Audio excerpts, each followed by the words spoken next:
Da Canção Nova em um só lugar. Canção Nova Play. O Senhor esteja convosco. Ele está no meio de nós. Proclamação do Evangelho de nosso Senhor Jesus Cristo, narrado a nós por São Mateus. Glória a vós, Senhor.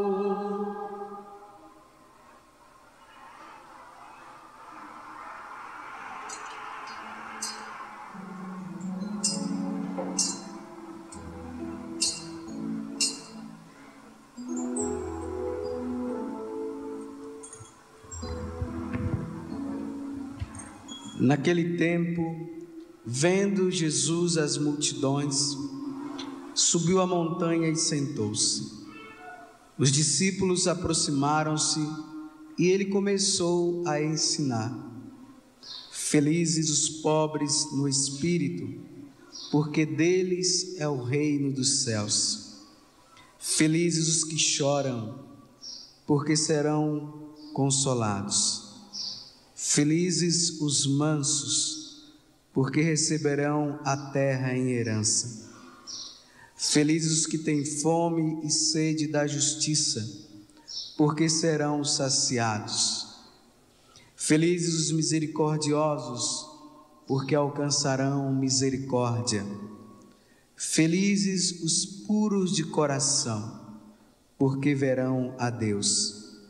Felizes os que promovem a paz, porque serão chamados filhos de Deus. Felizes os que são perseguidos por causa da justiça, porque deles é o reino dos céus. Felizes sois vós, quando vos injuriarem e perseguirem, e mentindo disserem todo mal contra vós por causa de mim. Alegrai-vos e exultai, porque é grande a vossa recompensa nos céus, pois deste modo que perseguiram os profetas que vieram antes de vós. Palavra da salvação. Glória a vós, Senhor. Vamos aplaudir a palavra da nossa salvação. Clamemos, força nessa palma. Escuta, Israel, Javé, teu Deus vai falar. Vai se sentando. Escuta, Israel, Javé, teu Deus vai falar. Fala, Senhor, Javé, Israel, quer te escutar. Fala, Senhor, Javé, Israel, quer te escutar. Você pode cantar para o seu irmão. Escuta, meu irmão, Diga para ele. Javé, teu Deus vai falar. Canta para o seu irmão. Escuta, meu irmão, Javé, teu Deus vai falar. Fala, Senhor, Javé, meu irmão, quer te escutar. Fala, Senhor, Javé, meu irmão, quer te escutar. Você ouviu já a primeira leitura, que é do livro do Apocalipse. E São João começa assim: vi ainda outro anjo que subia do lado do céu, que subia do lado onde nasce o sol. Ele trazia consigo o selo do Deus vivo. E gritou em alta voz aos 4 anjos que tinham recebido o poder de danificar a terra e o mar.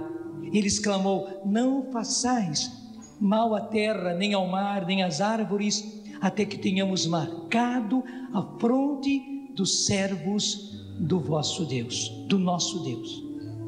Até mesmo João continua dizendo: ouvi então o número dos que tinham sido marcados. Eram 144.000 de todas as tribos de Israel. O que é isso? Interessante que lá também, no livro de Ezequiel, nós encontramos a mesma expressão. Deus hoje está marcando os seus chamados, os seus escolhidos. Antes que venha o dia do Senhor, Ele já está marcando os seus. Claro que é uma marca não visível aos nossos olhos, mas uma marca que atinge a nossa alma, que atinge o nosso ser. Eu não tenho dúvida, nós estamos vivendo nesse tempo. Meus irmãos, isso que o Senhor está fazendo hoje, derramando o seu Espírito, e já são 30 anos, graças a Deus, que isso vem acontecendo. Isso começou lá em 1967, e o Senhor vem derramando o seu Espírito. Esta graça chegou aqui ao Brasil no ano de 1970. Eu mesmo fui alcançado por essa graça, e amanhã completa 30 anos que eu fui alcançado por essa graça.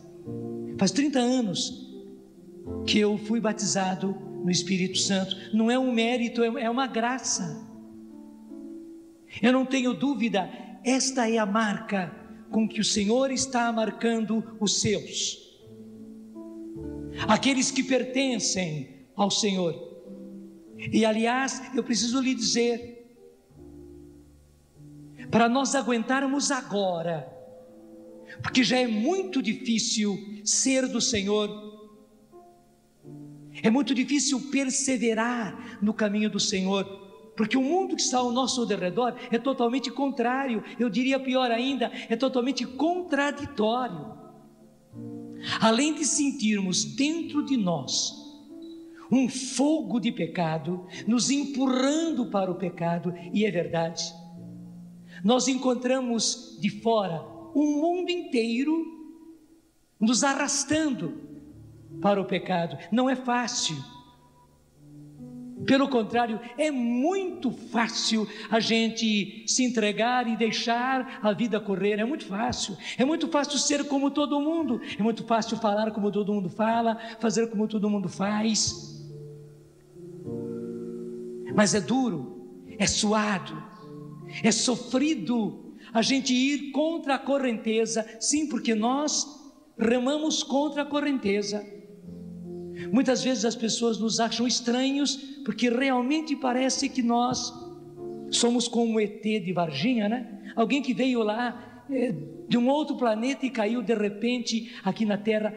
Infelizmente, nós que queremos ser fiéis ao Senhor, nós que queremos andar nos caminhos do Senhor, muitas vezes parece que somos nós os estranhos, nós os esquisitos.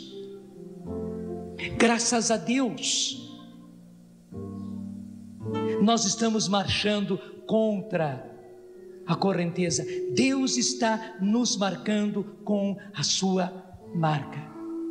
E o Senhor disse mal, o Senhor virá quando Ele tiver atingido todos os seus chamados, todos aqueles que Ele mesmo escolheu. Eu dizia a você que no livro de Ezequiel, capítulo 9, nós encontramos a mesma expressão. Somente que eu fiquei muito contente quando eu encontrei aqui, nesta tradução da Bíblia, essa tradução oficial da CNBB, eu encontrei uma tradução fantástica. Se você tem a sua Bíblia aí, se você é rápido, livro de Ezequiel, capítulo 9, no versículo 4, a palavra de Deus nos diz: o Senhor lhe disse a um anjo, o Senhor lhe disse: passa no meio da cidade, no meio de Jerusalém, e marca com um tal na testa os homens que gemem e suspiram por tantas abominações que nela se praticam. Sim, porque os eleitos de Deus, os escolhidos de Deus, aliás, essa escolha, meus irmãos, não é por mérito,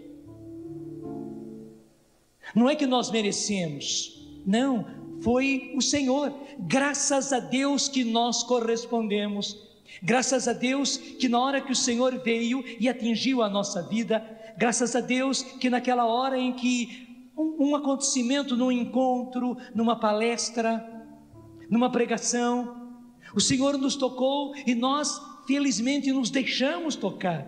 O Senhor nos deu a graça da conversão e nós acolhemos a graça da conversão.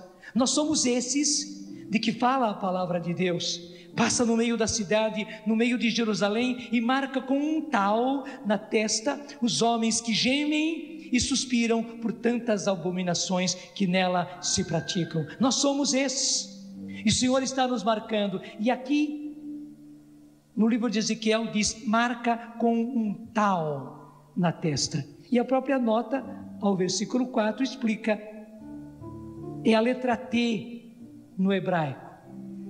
Não sei se você já reparou que a letra T, maiúscula, é como uma cruz. E a minúscula mais ainda. O T, na verdade, é uma cruz. O anjo foi enviado pelo Senhor para marcar com um tal, para marcar com uma cruz, os seus eleitos, os seus escolhidos. E o Senhor só virá quando todos os seus chamados, escolhidos, tiverem sido marcados.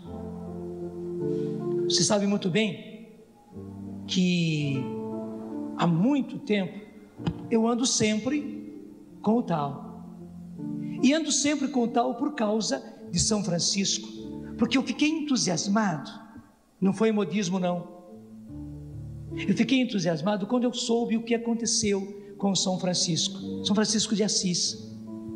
No tempo dele aconteceu um concílio na igreja, e os bispos que vieram do mundo inteiro naquela época constataram que, infelizmente, os cristãos andavam muito relaxados, e estavam relaxados porque eles perderam a noção do Senhor que vem. Eles perderam a noção do fim dos tempos, eles perderam a noção, tinham perdido a noção da vinda do Senhor, e por isso viviam uma vida totalmente relaxada. Mesmo dentro da igreja, as pessoas só buscavam riquezas, prazeres.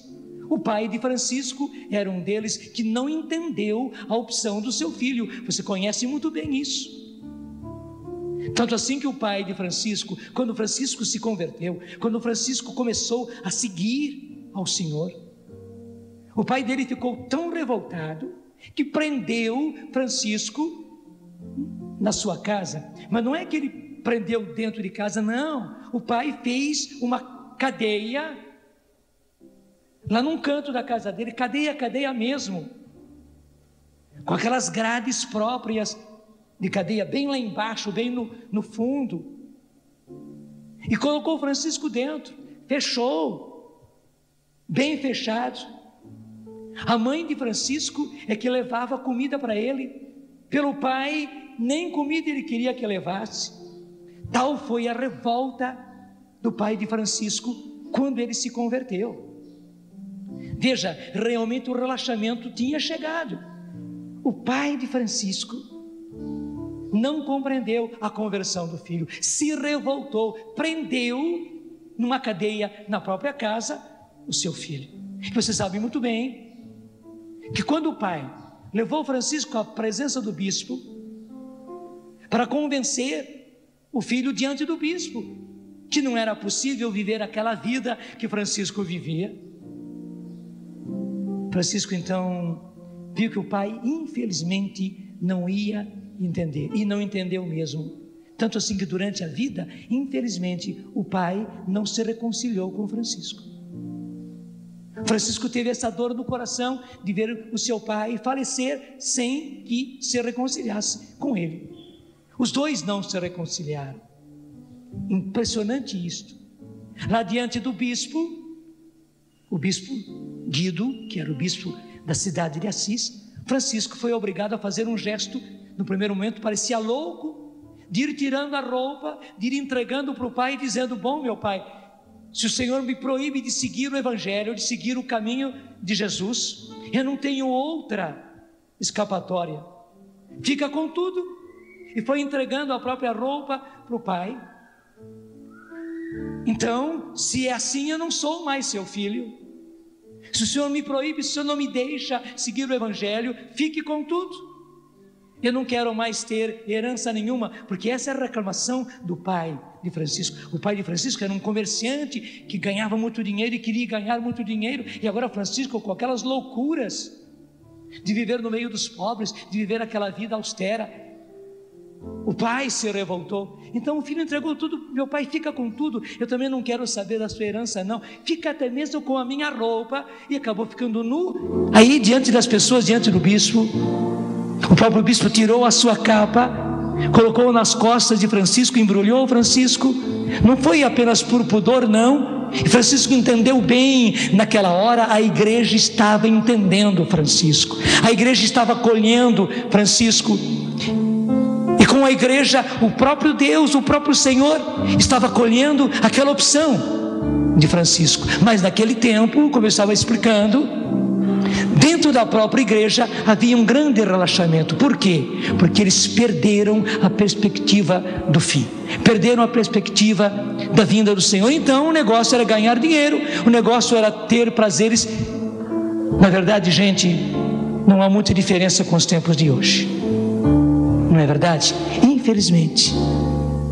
Então esse concílio disse aos cristãos daquela época que assumissem de novo esta passagem do Apocalipse que nós lemos, e essa passagem de Ezequiel, de Deus que manda antes da sua vinda, antes do fim. Deus manda que o anjo marque na fronte todos os seus escolhidos com um tal, com uma cruz diferente, mas uma cruz. Para que o concílio falou isso? Para que os cristãos retomassem, veja bem, preste bem atenção, a perspectiva do fim, a perspectiva da vinda do Senhor. Porque do contrário, nós vamos viver como todo mundo vive. Se o Senhor não vem, se isso está muito longe, vamos viver como todo mundo vive. Realmente, quando nós perdemos a perspectiva da vinda do Senhor, a gente relaxa, infelizmente. Francisco, diante desta ordem do concílio, ele mesmo pegou madeira, pegou o seu formãozinho e foi ele mesmo fazendo na madeira com o seu formão um tal assim, desse jeito. Foi cortando, fez um tal. Pegou um cordão como esse, passou no pescoço, e Francisco não largava do seu tal. Nos momentos difíceis, nos momentos de tentação, nas horas em que a carne como que queimava pedindo o pecado. E Francisco passou por muitas tentações. Ele era um homem normal como nós. Ele é hoje São Francisco de Assis. Mas quantas lutas ele teve que enfrentar. Ele teve a graça da conversão? Teve. Mas ele teve uma vida devassa, uma vida errada antes da sua conversão, e a tentação continuou. A sua própria carne pedia que ele voltasse à vida antiga, que ele voltasse aos prazeres da sua juventude, às depravações da sua juventude. Ele sentiu na carne como nós sentimos, ele sentiu também. Tanto assim que, e nós contamos muitas vezes, por 2 vezes Francisco fez coisas inusitadas numa das ocasiões em que a paixão tomou Francisco. Parecia que a carne dele ardia na vontade de praticar o pecado. Francisco se atirou nas roseiras cheias de espinhos. E que lindo, que interessante, Aquelas roseiras nunca mais deram espinhos. Se você vai hoje a Assis, você encontra lá esse tipo de roseiras que não tem espinhos. Você já viu alguma vez roseira sem espinho? Quanto mais a roseira é selvagem, essas rosinhas pequenininhas, mais espinhos ela tem. Mas também essas rosas grandes, essas rosas bonitas que dá aqueles botões lindos de rosa, veja que espinhos, meu Deus do céu. Depois que Francisco se atirou no meio das roseiras, e claro, se arranhou todo, e com isso o fogo da paixão foi embora. O fogo da paixão foi embora. Foi essa a finalidade pela qual ele se jogou no meio das roseiras. Aquelas rosas nunca mais deram espinhos. Até os botânicos acabaram nomeando um tipo de rosa especial, um tipo de roseira especial, próprio de Assis. Até o nome justamente é próprio de Assis, que não tem espinhos, porque claro, São Francisco viveu há 800 anos atrás. Portanto, são 800 anos que essas roseiras dão roseiras sem espinhos. Gente, é uma confirmação de Deus para dizer para todos nós que é preciso ser valente. A santidade custa, a santidade é uma luta. Todos os santos tiveram lutas, porque muita gente pensa assim: não, o santo nasce santo, já nasce com auréola, já tem aqueles trejeitos de santos desde pequenininho, é uma pessoa esquisita. Pode estar certo, se a pessoa esquisita não é santidade, não, é qualquer outra coisa menos santidade. Os santos são normais, muito normais, e que beleza, não é? Agora, nesse mês que nós acabamos de terminar, mês de outubro, o Papa João Paulo II beatificou o primeiro casal, os dois, marido e mulher, beatificados juntos, e o próprio Papa explicou que não era a beatificação de um e a beatificação do outro, não, era a beatificação dos dois como casal, porque explicou o Papa, foi do matrimônio, foi do casamento que eles tiraram justamente toda a força para serem santos. O casamento, e ele explicou a vida normal, cheia de sofrimentos, cheia de lutas de um casal entre si, para educar os filhos, para ganhar o pão de cada dia, mas tudo isso vivido na luta, na busca, na santidade. Foi isso que os fez santos, e o Papa teve alegria, ele sempre quis. Os pais de Santa Teresinha estão aí na fila também, aguardando serem beatificados, e outros casais, mas os primeiros foram esses. Nesses nossos dias eles foram beatificados. Por quê? Porque os santos não são esquisitos, os santos são como nós.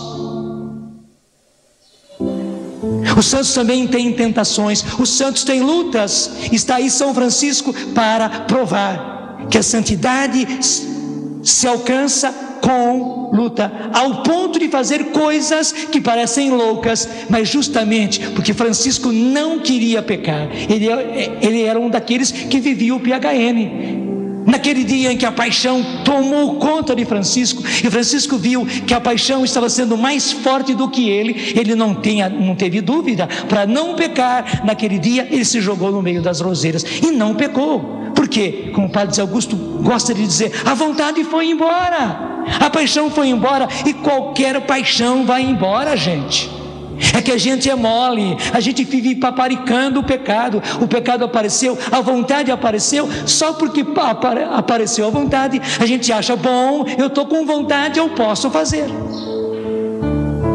Eu posso beber aquele aperitivo, eu posso beber aquela cerveja, eu posso fumar aquele cigarro, mas também eu posso ficar com aquele dinheiro que não é meu, que deu vontade. Eu posso ficar vendo aquele programa indecente, eu posso ficar folheando aquela revista pornográfica, eu posso ficar fixando os meus olhares em coisas que não convém a cristão nenhum, a pessoa nenhuma.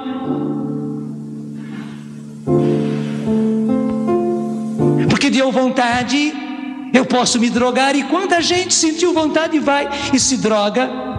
Veja, o pecado tem sempre a mesma gênese, quer dizer, todo pecado nasce igual. Dá vontade? Claro que dá vontade. Quem é que é trouxa de cometer um pecado sem vontade?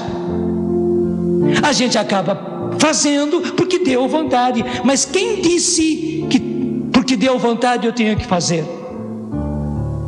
E aí o ensinamento de Deus, embora eu sinta a vontade, porque Deus é Deus, porque Deus é santo, porque Deus me quer santo, porque eu sei que aqui não é o meu lugar, porque eu sei que o meu lugar é o céu, porque eu sei que João já me viu. E aí está o importante. É o que São João disse no Apocalipse, que ele viu aquela multidão de homens e de mulheres. É a sequência da primeira leitura. Depois que João disse que o número deles era 144 mil de todas as tribos de Israel. Veja bem, das tribos de Israel eram 144 mil. O que é esses 144 mil? Não é que sejam exatamente, como dizem as testemunhas de Jeová, os 144 mil. Mas, na verdade, 144 mil é 12 vezes 12 multiplicado por 1000. Na visão simbólica dos judeus, era isso: de cada tribo, que eram 12, Deus escolhia uma multidão, 12 vezes 12, e multiplicado por 1000. Quer dizer, é muita gente. Mas que impressionante, dos filhos de Israel, portanto, do Antigo Testamento, ele põe um número simbólico, mas põe um número 144 mil. Mas quando fala dos outros, que não são das tribos de Israel, que somos nós, não do Antigo, mas do Novo Testamento, João diz no versículo 9: vi depois disso, ele viu também uma multidão imensa que ninguém podia contar. Dos filhos de Israel eram 144 mil.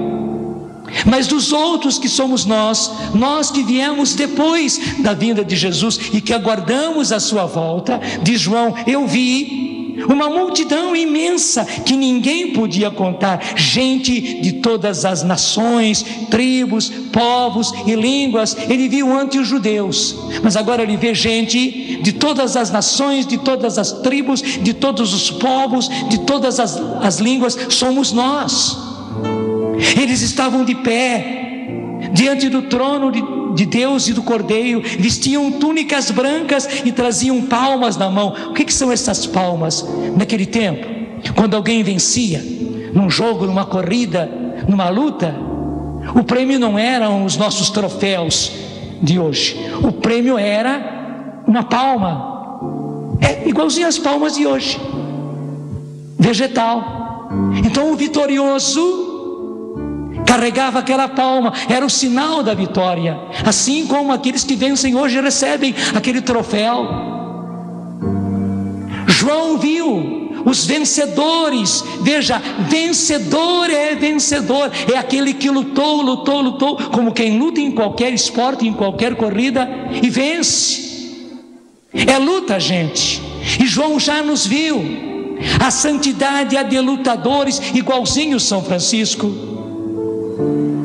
A santidade é daqueles que se violentam para não pecar, como aquela outra vez que Francisco sentiu novamente o fogo da paixão. Era um tempo bem frio, cheio de neve, estava gelado.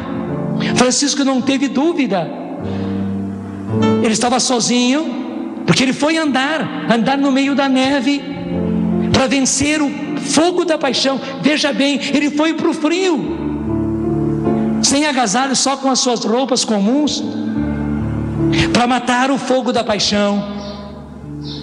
E como a tentação continuava, Francisco não teve dúvida, as roupas dele eram muito simples. Ele tirou a roupa e rolou na neve. Seus irmãos franciscanos, que o estavam acompanhando de longe, Francisco nem percebeu, viram aquele espetáculo de Francisco rolar na neve para vencer o fogo da paixão. Meu irmão, homens e mulheres, adultos e jovens, não são só os jovens não, adultos e mesmo nós já de cabelos brancos, precisamos lutar. A paixão nos pega a todos nós igualmente, solteiros, mas também casados, e os casados sabem muito bem como a paixão, especialmente nos dias de hoje, está pegando igualmente os casados, e às vezes casados há 25, há 30 anos, há 40 anos. Não faz muito tempo apareceu aqui na Canção Nova uma tristeza. O casal estava à beira de completar 50 anos de casado e os velhinhos se separaram. Dá para entender? E o homem largou a mulher dele, carregado de netos. Meu Deus do céu, que loucura! Mas isso para indicar para nós que não há idade. A paixão e a tentação pega a nós todos, e a santidade é luta. É isso que o Senhor está nos mostrando no dia de hoje, porque a gente sabe que João já viu a cada um de nós. Embora nós sintamos a vontade, embora sintamos muitas vezes o fogo da paixão, e não tenha vergonha de admitir que você sente o fogo da paixão. Gente, eu não estou falando só de sexualidade, muitas vezes é o fogo da paixão, do orgulho, da vaidade, da ira, da raiva, do rancor contra alguém, do ressentimento. A vingança toma conta da gente, a gente fica até vermelho, né? E fica urdindo aquela vingança contra alguém. Verdade ou não é? O fogo da paixão pega a gente, o fogo da corrupção pega a gente, porque uma das grandes pragas do nosso tempo é a corrupção. O que é uma praga? É uma doença pegajosa que pega de um para o outro e cria uma epidemia. Um vai passando para o outro. Nós estamos vivendo num mundo, não são apenas os grandes corruptos que a todo dia aí são julgados e roubaram milhões. Gente, a corrupção pegou os grandes e pegou os pequenos, pegou em casa, pegou no serviço, pegou. Antigamente a gente tinha vergonha na cara e não tirava nada de ninguém. Se a gente aparecia em casa com alguma coisa dos outros, meu Deus do céu, o pai da gente, a mãe da gente, e fazia devolver. Era até coisa de criança. A gente acabava ficando com uma coisa do vizinho, uma coisa do colega, e o pai da gente fazia a gente ir lá e levar. Eu me lembro direitinho da minha irmã, que ela era corajosa, né? Ela subia em árvore, embora fosse menina, ela era melhor do que nós para subir em árvore. E na casa do vizinho tinha uma goiabeira bonita, com goiabas gostosas, mas as de baixo já tinham sido apanhadas, só as lá de cima. E a minha irmã subiu, o vizinho deixou para pegar a goiaba para todo mundo. Ela subiu e tal, pegava a goiaba, e lá de cima ia soltando, o pessoal embaixo pegava a goiaba, todo mundo recebeu goiaba também. Ela desceu e tudo, e obrigado, seu Pedrinho, obrigado, botou todo mundo para casa. De repente a minha irmã sozinha volta no quintal do seu Pedrinho, que tinha dado licença antes, né? Sobe na árvore sozinha, vai lá e pega a goiaba mais bonita, que ela já tinha deixado. Ela viu, mas como todo mundo estava lá embaixo, né, de boca para cima, esperando a sua goiaba, ela deixou a mais bonita lá em cima e foi sozinha para pegar a goiaba dela. Vamos dizer, na cabecinha dela era até um direito. Ela pegou goiaba para todo mundo, agora ela foi pegar a dela, pegou, né? E desceu até com a goiaba na mão e tal. Quando ela desceu do pé da goiaba, do pé de goiabeiro, pé de goiaba, né? E começou a caminhar, ela deu de cara com meu pai, que era bem alto, por cima da cerca que separava o nosso quintal do quintal do seu Pedrinho. E viu a minha irmã lá. Os olhos do meu pai já disse tudo. E ele disse: vai devolver para o seu Pedrinho. Ela quis explicar, mas pai, vai devolver para o seu Pedrinho. Ela, vermelha de vergonha, foi lá, bateu na porta do seu Pedrinho, que já tinha entrado. O seu Pedrinho veio e disse: que aconteceu, filha? O seu Pedrinho, venho devolver aqui essa goiaba. O seu Pedrinho olhou meu pai, viu, né, entendeu tudo. Disse: não, major, ele chamava meu pai de major, né? Não, major, deixa a menina ficar com a goiaba, eu tinha dado licença. Não, seu Pedrinho, o senhor deu licença antes. Ela voltou no seu quintal e foi pegar essa goiaba. Essa não é dela, ela tem que devolver, seu Pedrinho. Muito bem, major, me dá aqui a goiaba. E, embora com dor no coração, o seu Pedrinho ficou com a goiaba. Mas não é assim que se fazia no tempo da gente. Vê como é que está se fazendo hoje. Infelizmente, as nossas crianças, os nossos jovens, os nossos adolescentes, infelizmente, já começam de pequenino, o pepino bem torcido, mas para a corrupção. Muitas vezes até fazendo o que o pai faz, o que a mãe faz.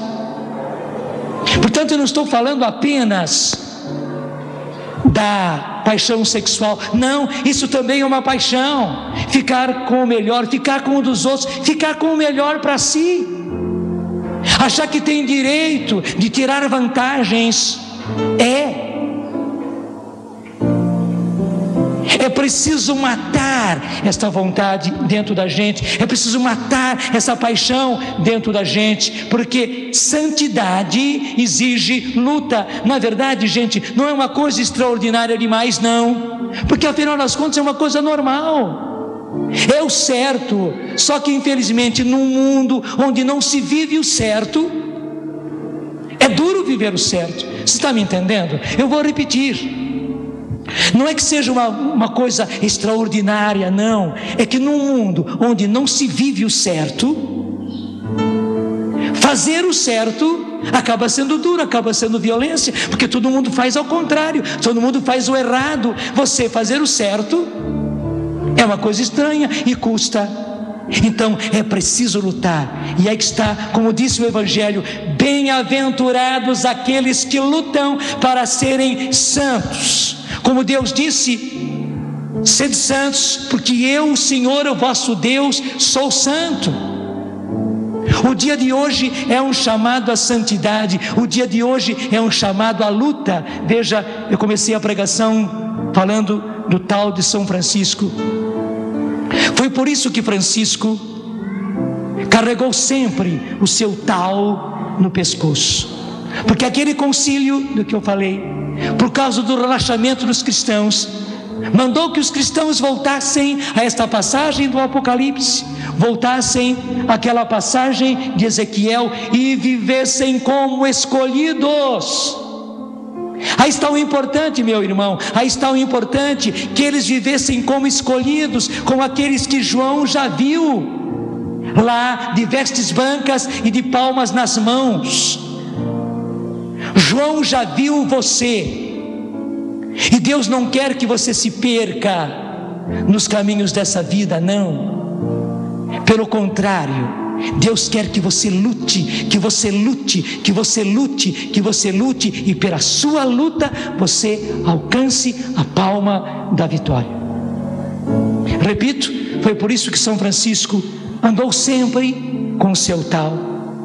E quando a coisa estava dura, quando a paixão falava mais forte, Francisco pegava o seu tal na mão assim, ele quase arrebentava aquele cordão, agarrando o seu tal bem preso na sua mão, dizendo para si mesmo: eu sou um eleito, eu sou um escolhido por Deus.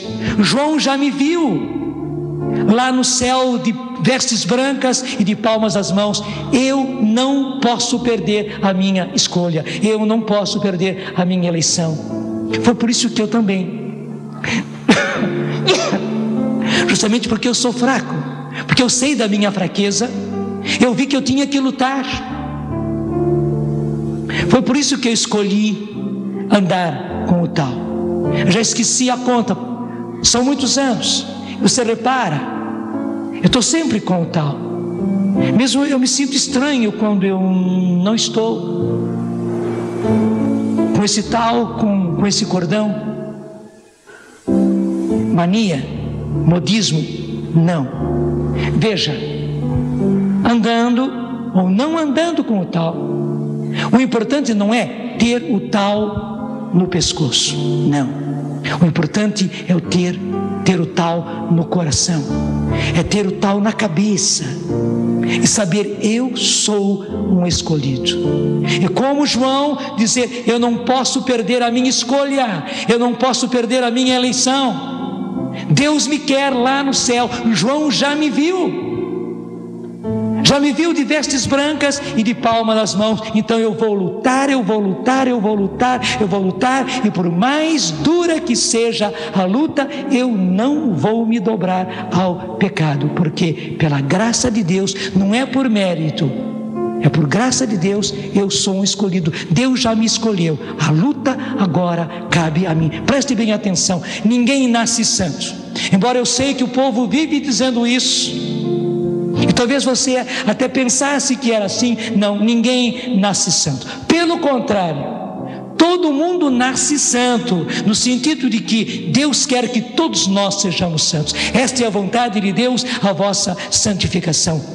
João já nos viu no céu, somente que entre a minha escolha e o meu lugar, que Deus já reservou no céu, eu preciso lutar agora, aqui, contra o fogo da paixão em mim, contra o fogo da tentação que vem de fora, que vem do mundo, que vem do demônio. Eu tenho que lutar, muitas vezes até o sangue, na luta contra o pecado, para eu vencer e conquistar o lugar que Deus já reservou para mim. E João já me viu de vestes brancas. Diga comigo: João já me viu no céu, diante de Deus, de vestes brancas e de palma nas mãos. João já me viu com a palma da vitória, e essa vitória merece uma luta. Só lutando que eu chegarei lá. Mas eu haverei de lutar, Senhor. Dá-me a graça, dá-me força, dá-me coragem. Eu quero ser santo, Senhor. Claro, as mulheres dizem: eu quero ser santa, né? É você que quer. Eu quero ser santo, Senhor. Mas não quero ser santo sozinho. Quero ser santo com toda a minha família. Porque eu não quero estar no céu sozinho. Eu quero estar no céu com toda a minha família, com todos aqueles que Deus me deu nesta vida. Eu quero estar com eles lá onde João já me viu, de vestes brancas e de palma nas mãos. Senhor, agora é o tempo da luta. Um dia será o dia da vitória. Muito obrigado, Senhor. E veja, com tal ou sem tal, repito, o tal não é o mais importante. Eu acabei pegando o tal e acabei colocando o tal no meu pescoço, porque eu preciso, porque eu sei da minha fraqueza. São anos que eu luto e vou continuar a lutar. Faça você o mesmo, com tal no pescoço ou sem tal no pescoço. Até eu estou tirando para dizer para você, depois eu vou colocar de novo, para dizer para você que o importante não é ter o tal. Eu não quero imprimir nenhum modismo. Para mim foi importante, para mim foi necessário, e contei para você o segredo. Por que eu uso o tal? O importante não é usar um tal, o importante é lutar, porque eu sou um escolhido. João já me viu, é o que você disse, e realmente é isso. Agora cabe a mim lutar. Estou pedindo, Senhor, derrama agora sobre cada um desses teus filhos e filhas. Derrama, Senhor, o teu Espírito Santo. Derrama, Senhor, em abundância, porque a luta é renhida, a luta é dura, Senhor. O inimigo já está dentro de nós, é a nossa própria concupiscência, é a nossa própria paixão, Senhor. Muitas vezes o pecado arde em nós como um fogo. Nós sabemos, Senhor, como o mundo também é traidor e como o mundo arrasta. Nós sabemos, Senhor, como a tentação é ardilosa e como ela arma ciladas. Por isso, Senhor, tem piedade de nós e derrama agora o Teu Espírito Santo, que venha fortalecer as nossas vontades. Diz para o Senhor: fortalece a minha vontade, Senhor. Fortalece a minha vontade. Dá-me o Espírito Santo. Dá-me a coragem dos santos. Dá-me a coragem dos santos. Dá-me, Senhor, a fortaleza dos mártires. Dá-me, Senhor, a fortaleza dos mártires. Eu sou um escolhido. Eu sou um escolhido. Quero ser santo. Quero ser santo. Quero lutar pela santidade. Quero lutar pela santidade. Dá-me o Teu Espírito Santo. Dá-me o Teu Espírito. É isso que eu peço, Senhor. Derrama o Espírito Santo sobre cada um desses Teus filhos e filhas. E derrama, Senhor, o Espírito Santo sobre todos os nossos, sobre a nossa família inteira, para que ninguém se perca. Pelo contrário, para que todos se salvem. Que pela luta, Senhor, alcancemos a palma da vitória. No nome do Pai, do Filho e do Espírito Santo. Amém.